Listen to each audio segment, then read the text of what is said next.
Fighters of the Islamic State of West Africa province, ISWAP, have killed the Zama Zekusu, a brigadier general, and 3 soldiers of the Nigerian army. Reports say that ISWAP fighters invaded Askira town in Borno State Saturday, where the attack was carried out. We understand Brigadier General Zekusu and the soldiers were ambushed while heading to Askira to provide support for the troops on the ground. The army says troops have been mobilized to the area to tackle the terrorists. And at least 9 people have been killed by bandits in a village in Zamfara State. It's been reported that the gunmen also rustled livestock, boggled shops, and carted away foodstuff, amongst others. The attack, which has only just come to light, reportedly happened on Wednesday night when the town was invaded, with sporadic gunshots that led to the death of 9 locals and several others injured. The police say its tactical operatives have been deployed to the area to go after the perpetrators and to forestall future attacks. Meanwhile, former Speaker of the House of Representatives, Yakubu Dogara, says it appears Nigerians have been accustomed to the killings happening across the country and have accepted these as the new normal. Addressing a summit on peace and development, Dogara says the situation have been accepted as part of daily lives for the Nigerian people. He calls for concerted efforts to address the security challenges in the country. Dogara was also quoted as saying, "As long as we are not actively engaged in seeking solutions to these intractable issues, we are actually wittingly or unwittingly actively promoting it."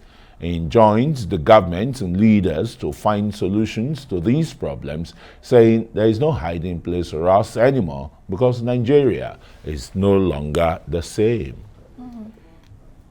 And the Rise News analyst and lecturer at Baze University, Abiodun Adeniyi, joins us now to have a discussion really about this security concerns. Thank you so much, Abiodun, for being here. And looking at the former number 4 man of Nigeria, talking about the fact that the deaths and the killings, be it from bandits or from Boko Haram terrorists and all of that, it's become the new normal where we just start counting figures and counting bodies. Is that not a sign of a failed state?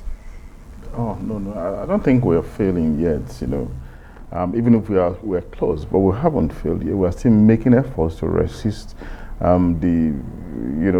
we're still making efforts to resist the insurgents, to deal with the bandits, and of course to tame kidnappers, even though if it appears as if we're not succeeding yet. And I also do not accept that we have accepted killings, as the new normal or as being part of us.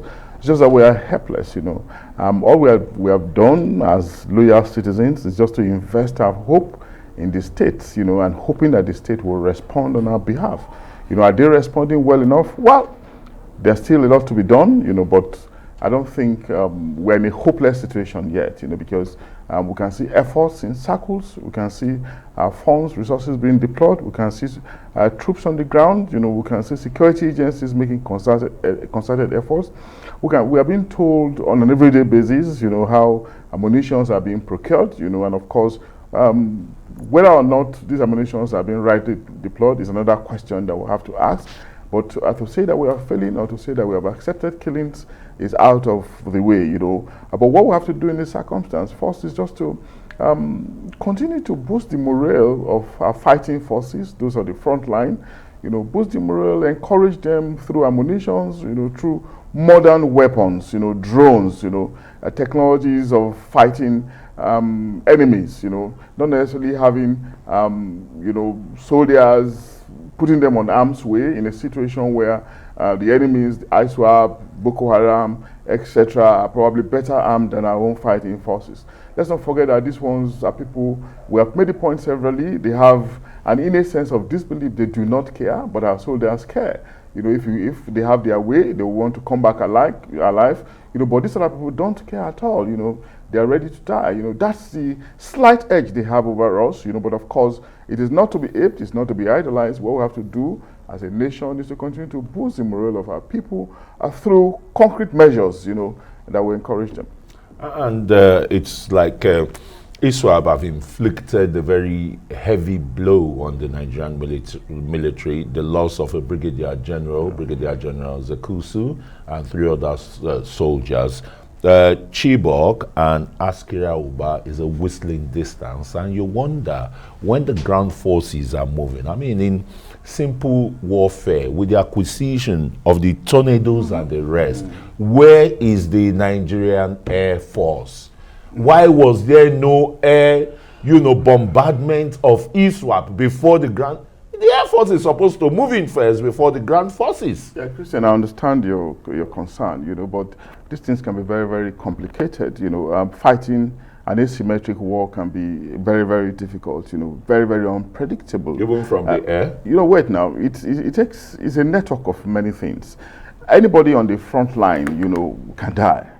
But it's even more painful when a senior military officer dies. I'm proud. That's why we're much more concerned now, no doubt about it. But what we need to do is to understand the dynamics. We probably may not be told what actually happened because there are security issues that they probably will not want to tell us. But what we do know is that the senior officials are always at the back line. They deal with tactics, they deal with strategy, they deal with decision making. They are hardly on the front line. They are concerned about giving instructions. But in a situation, where one has been taken down, of course we know that something unusual must have happened. And unusual things happen through ambushes, masterminded by these guys, And of course, do not forget that they also keep changing, they're changing tactics. They are also very, very dynamic. At first it was, what do they call it? They blew themselves up, and in the first instance, they weren't even blowing themselves and blowing other people up. It was taking over territory. Secondly, they started blowing themselves up, and killing other people. Now it is ambush. But how many ambush would you say? Changes in their strategies, that calls for changes in our own strategies as well, don't you think? But that's what I'm saying. It's very, very dynamic. You have to continue to think out of the box, or even without the box. Because it's an asymmetrical. If it was a symmetrical one where we know where the enemies are directly, we can confront them directly, it would have been a different game. Of course, we know that we can obliterate them. The military knows where they are. You have an idea of where they are. Do not forget that these people are also coming from the community. It's not an idea because the military, they have special forces, including the police special forces, and we've met some of them. Look, and they tell you of the, operation. I mean, very gallant men. The military has inflicted a lot of damages, even the air power too. But in this Askira Uba, this is, as we speak from the defense, the army spokesman, the battle is still raging. So you'd ask that question, where are the Tucanos? There is this rumor that, the Tucanos, part of the agreement is that they should not be deployed for such operations. If you use the Tucano the way you are saying it, probably, we probably may not be able to fix our hand on what exactly happened. But if you use it to Tucano the way you probably envisage it, there will be collateral damages. Do not forget that Boko Haram recruits their men from among the community of people. And that's why we're talking about non-kinetic means in fighting this thing, They come from the people, and if there's no intelligence, if there's no information, then how do you think that attack can be effective? How many people are you going to kill? How many people are we going to kill before we can resolve this crisis? Is it not amazing that 12 years down the line, and imagine the number of fighters that the Nigerian army will probably have killed, their number is still multiplying. Where are they coming from? From among the community of people, isn't it? Professor Abiodun Adeniyi will leave that to the security forces, to answer and tackle and continue to wish the officers and men of the Nigerian military all the best in their engagement against bandits, terrorists, and all sorts of criminal elements, as the police will say. Abiodun Adeniyi, a Rise News analyst and a communication strategist with Baze Investor here in Abuja.